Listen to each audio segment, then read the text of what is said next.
Not all prisoners are shut behind bars and walk in chains. Some walk with chandeliers above them and smile for cameras. But does the beauty of the cage make it any less real?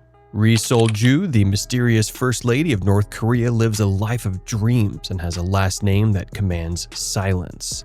But in a nation where whispers might cost your life, how free can she really be?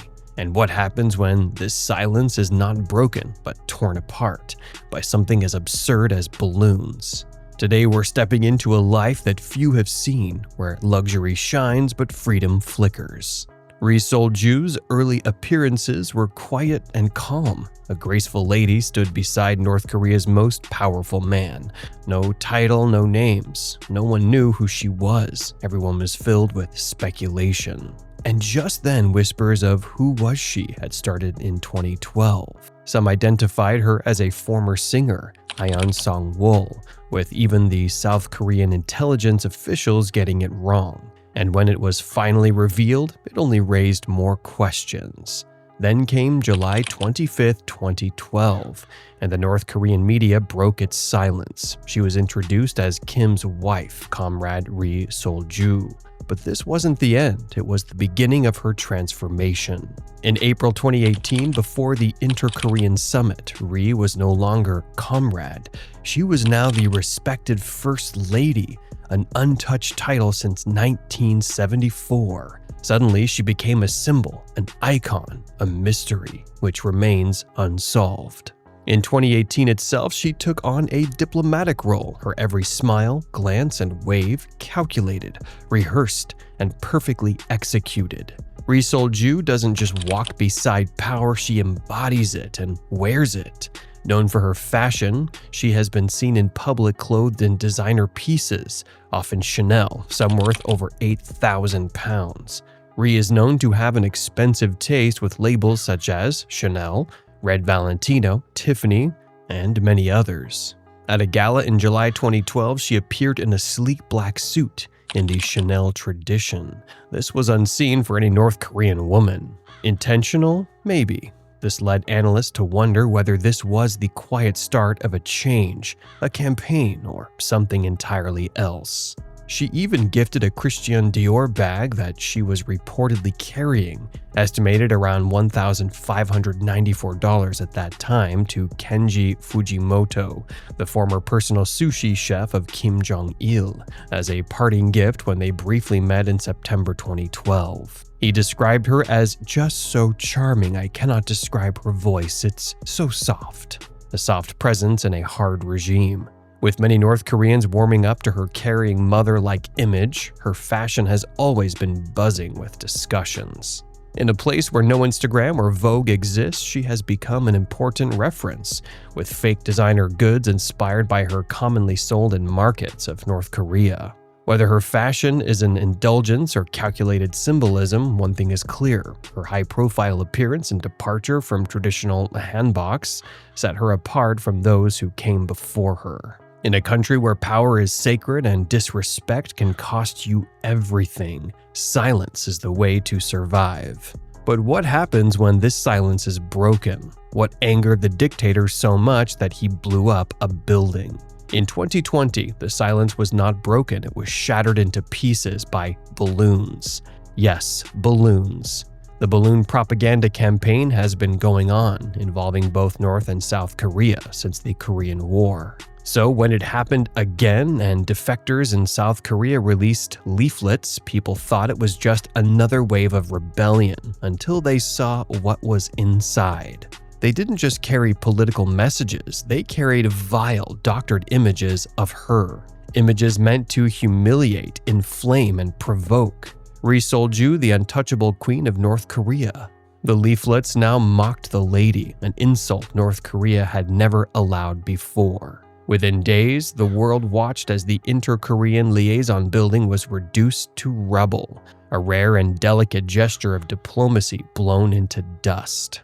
Most thought Kim Jong-un was behind the order. Pretty obvious, right?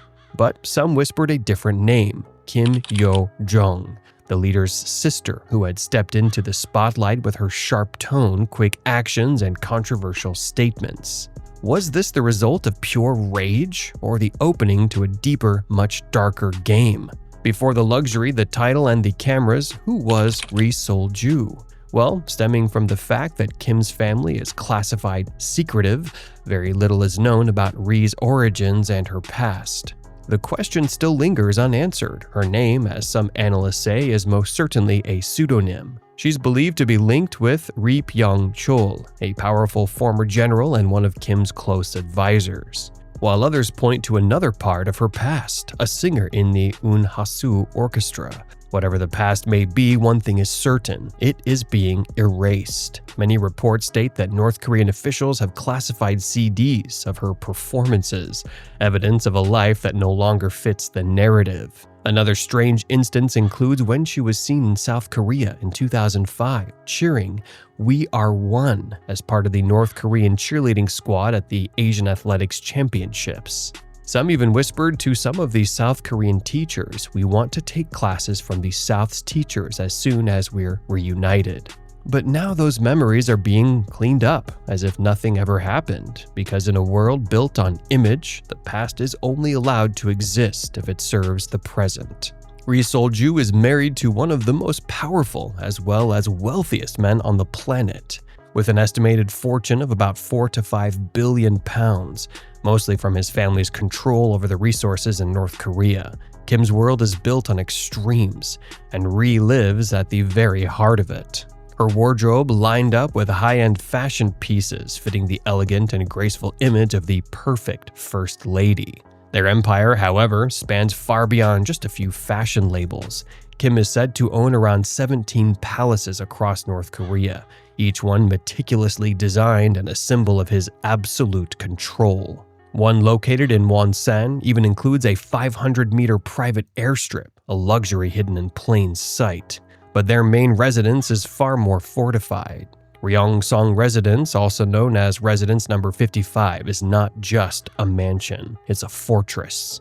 Built in 1983 under Kim Jong-il's rule, it includes an underground wartime headquarters, electric fences, minefields, and multiple checkpoints.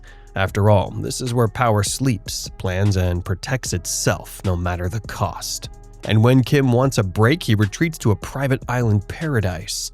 NBA star Dennis Rodman, who went there with Kim and Ri in 2013, described it as, "It's like going to Hawaii or Ibiza, but he's the only one that lives there. Everything you want, he has the best." On water, the couple aboard a 95-foot yacht were described as Rodman as a cross between a ferry and a Disney boat. On land, they ride snow mountain treks on purebred horses, a beloved hobby shared by the couple.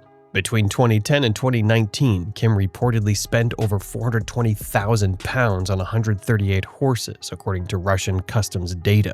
But in a nation where most live without electricity, let alone clean water, such luxury speaks pretty loudly for itself. And while Ri may appear to have it all, what she truly controls, if anything, remains unseen. What would it be like to be the wife of Kim Jong-un? Some might think it sounds like a dream. Well, what Ri got was not only the luxury, it was exchanged for a price: freedom. She inherited silence instead. No choice, no voice. Everything was to be practiced and executed. Praised by the world for her grace and poise, Ri remains trapped behind the velvet curtains of a regime that controls everything, including her. From the moment she married Kim, her identity was to be reformed. Contact with her family severed to prevent any leaks. Past erased.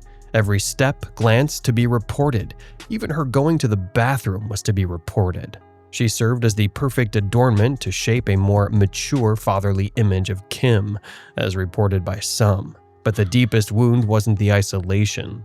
What could be harsher than that? Well, a betrayal you have to accept with the perfect smile. Behind the walls, Kim maintains his infamous Kipum-jo, translated as pleasure squad, a group of handpicked maidens to serve him and high-ranking officials at parties, a legacy of indulgence masked as tradition. But this isn't what truly shatters her life. What could be more haunting than an affair in a marriage? The fact that there's no escape. There is nothing called divorce in North Korea. Once married, she is bound to Kim for life. And history quite blatantly states that those who have not lived up to what's expected have disappeared. So while the world sees a woman draped in the richest silks and elegance, what truly goes on in her life remains a mystery. But what do you see? Is Ri Sol-ju the queen bathed in luxury and riches, or just another pawn in a darker game of chess? Comment your thoughts down below, and don't forget to check out our previous videos for insights just like this.